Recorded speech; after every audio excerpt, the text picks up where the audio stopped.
Hi, everybody. Once again, it's Billy, and this is Antioch, Chapter 11, Crusade. John and Michael waited outside of the stable. The sun rose.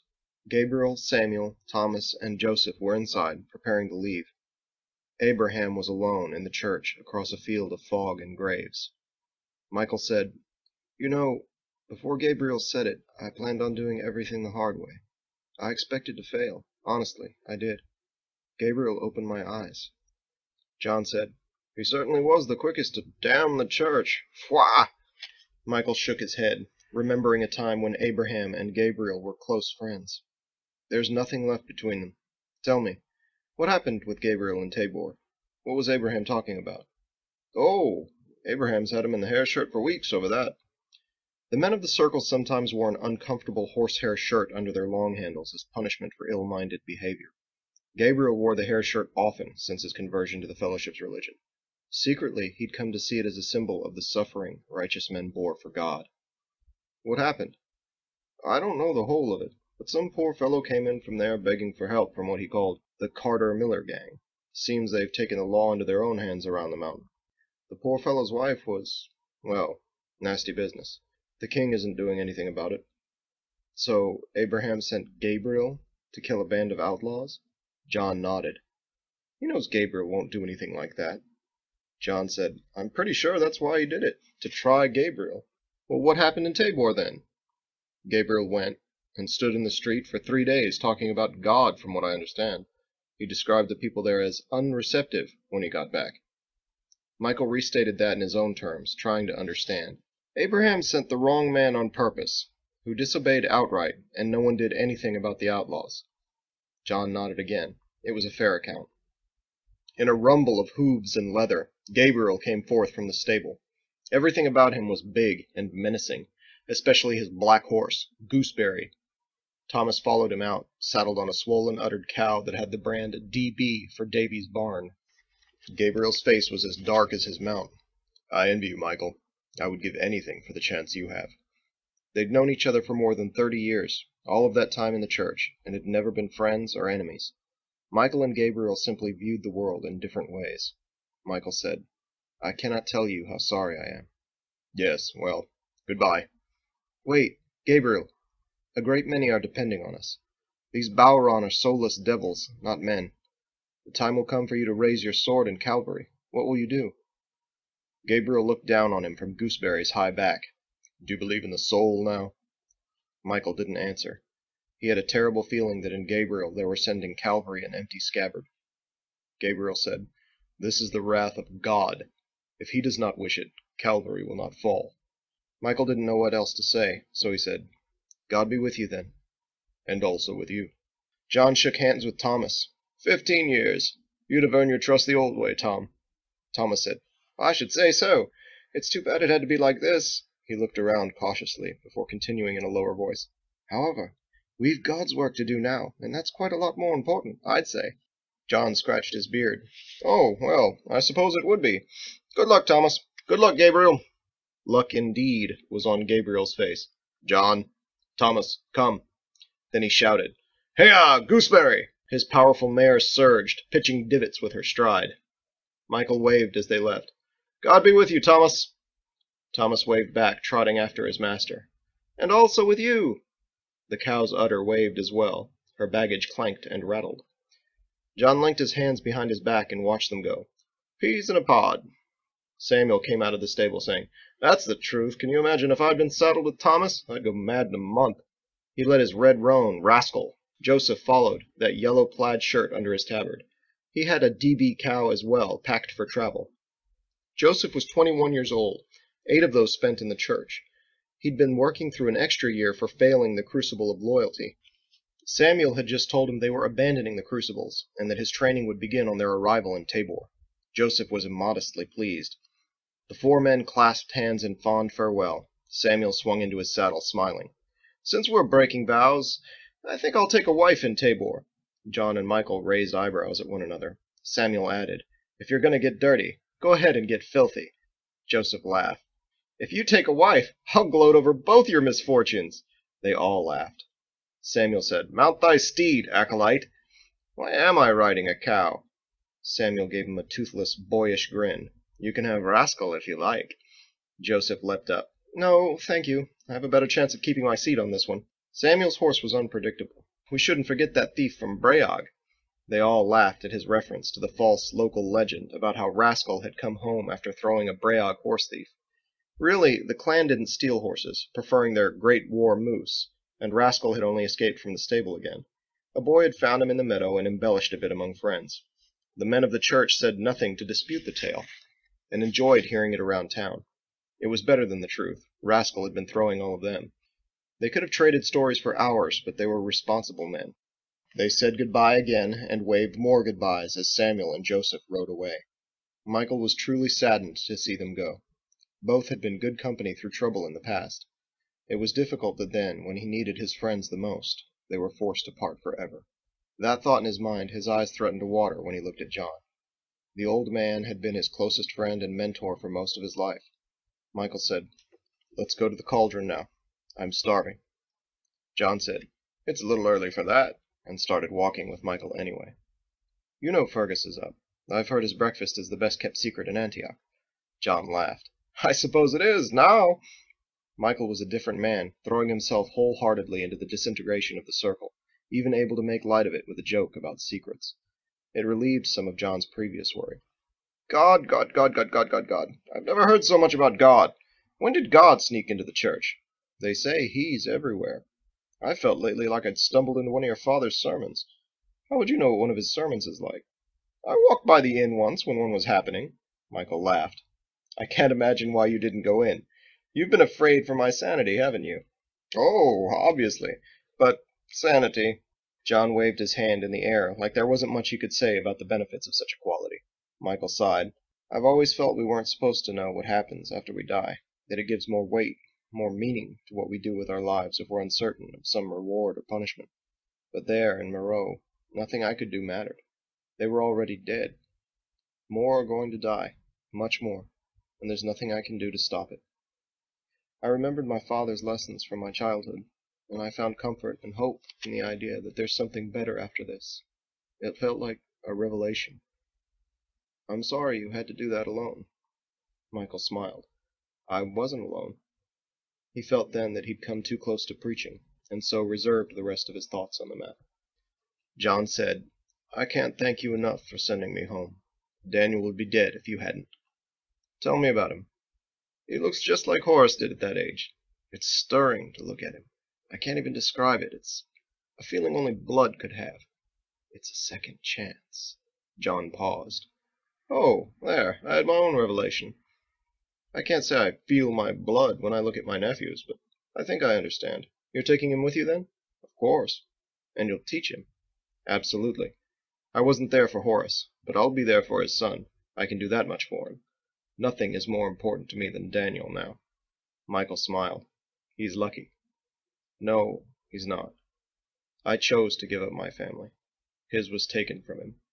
I'm a poor substitute for what he has lost. Don't be so hard on yourself. We've all made choices." John smiled, remembering having given similar advice to Daniel. "You must take a student too. Gabriel's right." "I know. Do you have someone in mind?" "That I don't know. With Joseph and Thomas gone, there's no one to recognize.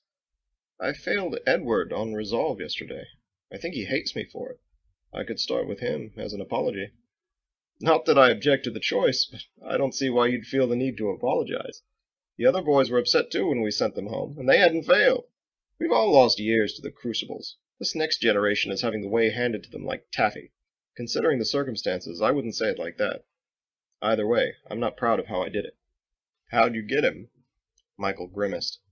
"I asked if any of them had family in Moreau, and I said, Did any of you have family in Moreau?" John gasped. "Michael!" Michael cringed. "Pwah! What's wrong with you? I wished I hadn't said it the moment I did. It's hard to think of something every time you walk into the church. It was on my mind and it just came out. Pwah!" John frowned at Michael and shook his head. The younger man endured much harumphing and head-shaking before the older one finally settled down. John was quiet for a while. Then he whistled and scratched. "You know, I failed that crucible twice. Both times to the same man and the same question," Michael said.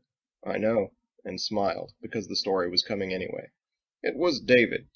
Oh, he enjoyed tormenting the resolved. My first time, he'd a smoked turkey leg with him. He said, "Want some?" And I said, "Yes, sir," like an idiot. I even saluted him. I was only 13. To me, David was a hero. It was even more embarrassing because it took me so long to realize what I'd done. The next year, here he comes with a pork chop, cheerful as the sun. "Want some?" I believe I groaned or something. He failed you for a groan. David was ruthless. I've seen that pork chop in my nightmares. This was Edward's third time to fail. He's 16. "Oh, you're right. That boy hates you." "I know. Can't keep his mouth shut, can he?" John burst into hearty laughter. "Do you remember when Gabriel failed tolerance?" Michael laughed too, and John gripped his shoulder. "Oh, I enjoyed teaching you. I'm looking forward to teaching Daniel. It's a very special thing to share with someone, the way." Michael's smile faded into worry. "John, what do you think Abraham is going to do?" "Oh, you'll have Antioch. He hates it here. He told me once he would have aged better somewhere else. Or, no, I believe he said anywhere else." "No, I meant, what do you think he'll do about the rest of us?" "Ah, without evidence or confession? Nothing. I'm sure he suspects what we intend to do, but intentions aren't broken vows. Some crusade to find out for sure would only compromise his assignment. No, Abraham has taken your advice. He'll keep his word to death. The circle is going to die with him." Michael nodded. "Those are my thoughts as well. I felt that, in his own way, he accommodated us." "It's possible, but still, be careful with him before he leaves. You can trust him, but don't bet your life on him trusting you. I've never seen him so upset. And I wouldn't go anywhere near Salem for at least, what do you think, a decade?" Michael agreed. They reached the cauldron, and John looked up in dismay when he tried the door. "It's locked! Never lock the door." I suppose I did advise them to." He banged on it. "Fergus! Help! I'm hungry!" The latch clicked, the bell rang, and Daniel stood in the doorway, a scowl on his face and a towel on his shoulder. "We aren't open until—" "Uncle John!"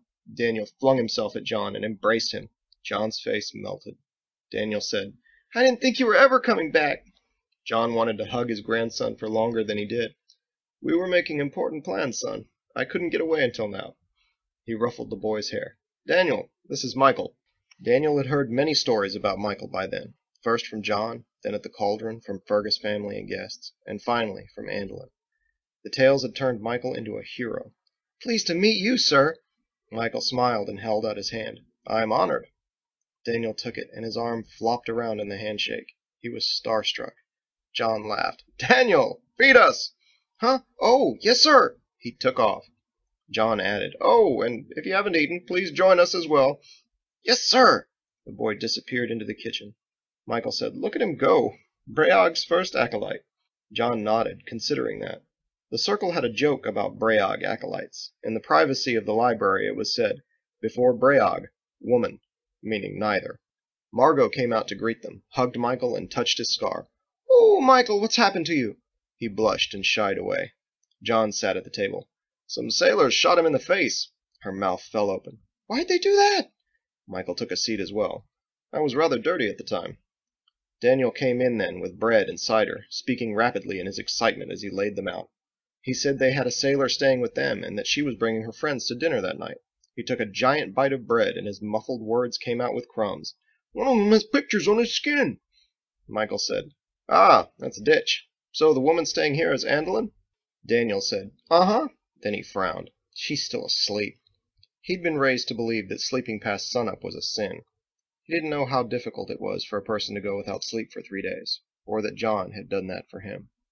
Michael said, "That's interesting. She's an important member of their crew, you know, something of a commander." Margot said, "No, I didn't know that. She never said a word." Michael said, "Fierce woman." Then he cringed. "Especially that smell." Margot chided him. Fergus came in with bowls of stew and pointed at Michael like he'd been thinking the same thing.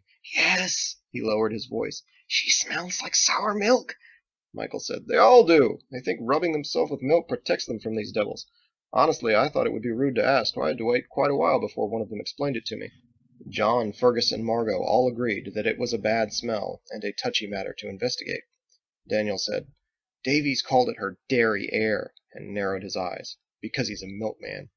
Margot raised an eyebrow suspiciously. "And just what did my son-in-law have to say about Andelin's derriere?" Daniel tried to share his hatred of Davies with the table. That she'd need to get it off her chair before she could get him another drink. But instead of agreeing with him, they laughed. Fergus said, "I think he meant her backside, boy. I couldn't believe him last night. He was in prime condition." Daniel frowned, not understanding how anyone could tolerate Davies, much less enjoy his company. Looking at Daniel, John said, "You know, I don't care for that Davies. He rubs me the wrong way." The boy nodded, validated. Michael said, "He's playing with fire, Fergus. He wouldn't be so saucy if he knew some of what that woman's done." Fergus laughed. "I seriously doubt anything could put a cork in Davies' sauce." Everyone, other than Daniel, laughed again. Michael untied a drawstring pouch from his belt and placed it on the table next to his meal. Fergus deflated at the sight of it. John said to Michael, "You don't need that anymore, do you?" Michael stopped, thinking about all that was changing, and then smiled. "No, perhaps I don't." Fergus raised his hands, proclaiming, "Hallelujah!" Michael laughed. "Oh, Fergus, I'm sorry. I really am. I know it's been hard for you to watch us with our wretched pouches at your good table for all these years." Fergus says, "It has been," not mentioning that John never brought one to the table. Michael weighed the pouch in his hand. "We're supposed to do it in secret, to avoid offending our hosts, but that's worse than the truth among friends." Fergus smiled. "I understand. Oh, this is exciting. I want to see your first unadulterated bite." He rubbed his hands together vigorously. Daniel was baffled. "What's in the pouch?" The others allowed Michael the opportunity to explain. He said, "Ashes from the hearth of the church. We're sworn to put them in our food, to prevent us from enjoying it too much. Pleasure corrupts." The words were bitter in his mouth. Daniel frowned. "You don't do that, Uncle John." John's eyes shifted. "Shh! This is a solemn moment for Michael. Don't ruin it." Michael put his hand over his face and laughed. "John!" Everyone laughed, except Daniel. Michael took a decisive bite of the stew. "So good, Fergus." His jaw popped in the bullet scar as he chewed. Pain shot up into his ear. It was still better than the ashes. Fergus beamed. "It's at its best, too. It's the second day. The flavors have had a night for a how do you do, oh fine, how are you? There's never enough of it left over to serve twice, and that's really too bad. Well, for the guests. It's good for our breakfast." Everyone ate then, enjoying each other's company. Daniel said, "Uncle John, Fergus told me you think the most important thing in the kitchen is salt." John chuckled. "The old debate. That's right, son. Salt. Humble, yet powerful. It improves every dish and leaves an empty space when forgotten. Don't let Fergus' fancy tricks confuse you. Butter is a lie." Daniel's mouth was full again. "Fergus says it's bacon." John paused. "You mean butter." Daniel turned to Fergus. "No, he said bacon, just like Pa." Fergus looked caught in a trap. "Daniel, I said that to be kind, but it's butter. It really is. It's always been butter. Whew, I feel better getting that off my chest." Fergus fanned himself as though he'd overcome a great obstacle. Daniel frowned at him. John took a sly bite of the stew. "Oh, did you put butter in this?" He knew. Fergus said, "No, that is beside the point, and come to think of it, I sweat the onions in butter, so there." Margot raised her tankard and said, "It's apples," as though they all should have known that. John laughed, clanked tankards with her, and drank. Daniel asked Michael, "What do you think it is, sir?" Michael sat back, chewing and thinking. Then he said, "Hunger." John and Fergus shared a look. Fergus said, "Fwah." John said, "You've always some queer thing to say." Michael laughed and went back to enjoying his meal. Daniel thought Michael's answer was the smartest thing he'd ever heard. Fergus grinned at John and said, "I thought he'd say coffee." Then they both watched Michael for a reaction.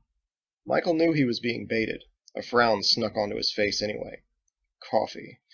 Fergus laughed.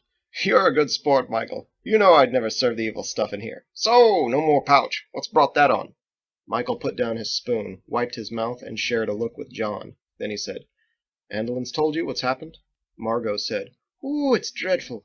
I didn't even know anyone from Moreau. To find out there have been people overseas this whole time, and now they're all... Well, I don't know how to feel about it." Michael said, "I think dreadful is the right word." Margot smiled at him and at John. "I'm so glad nothing like that could ever happen here." Michael wasn't as sure as she was. "I've forgotten what day it is. Service is tomorrow, isn't it?" Fergus raised an eyebrow. "Yes." He looked over at John. John said, "Michael's found religion." Michael said, "God's mercy, John. Listen, service will be a good time to discuss what needs to be done here in Antioch. We'll be able to get the word out to almost everyone at once that way." Ask Andelin to get the other sailors to attend, especially the one named Biggs. Also, tell everyone that I will be there." Michael paused for a moment, and then came out with it. "The church is separating. Gabriel and Samuel left this morning." Fergus said, "What? I don't like the sound of that." He turned to John. "What about you?" Daniel looked at John too, ready to hear the worst. John said, "Well, I have a busy day today. I have to dig some metal out of Michael." Michael answered their looks with a nod and a shrug. John continued, "And I have to get to bed early. None of us slept last night. Fergus, I'll need your help and your generosity in packing. Daniel and I leave tomorrow, and we have a long way." He turned a sad smile on the boy. Fergus was sorry to hear it, but ready to assure John of anything he needed. "Oh, of course," Daniel said. "We do. When are we coming back? Fergus was going to show me how to make a cheese." John said, "It won't be for a long time." Michael questioned him with a glance, but John didn't want to use a word like never right then. Daniel said, "But I thought we were going to stay here. Do you want me to stay until you get back?" "No, I'll be gone for a long time. You have to come with me." Daniel's head fell a little. "Huh, it's just that I thought we were going to stay." The night before, his worst fear was that John would leave, and he'd accepted it. He hadn't considered leaving the cauldron. Fergus and Margot had made it a home for him. Fergus patted Daniel on the back. "You just keep him safe, John. We've got big plans for this boy." Margot hugged Daniel and kissed the top of his head. That is the end of Chapter 11. If you enjoyed this podcast, you can follow the link at the top of my website, www.williameharlan.com, and purchase the full novel from Amazon in ebook format for $2.99, or as a paperback for $12.99. Thanks for listening. Tune in next week for Chapter 12, In the Settling Smoke.